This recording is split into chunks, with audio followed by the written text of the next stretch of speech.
დავიცავ თითოეულ მებრძოლს,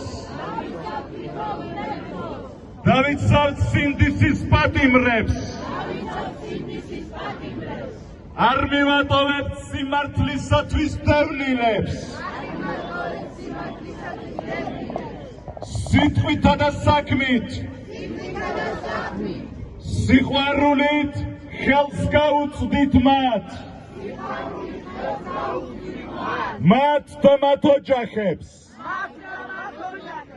ხარში ამოუდგებით ერთმანეთს, ვიბრძოლებთ ბოლომდე ამ ქვეყნისა და ხალხის თავისუფლებისათვის. და ღმერთი იყოს ჩვენი შემწე ამ დიდ ბრძოლაში. ღმერთი იყოს შემწე ამ დიდ ბრძოლაში. გაუმარჯოს თავისუფალ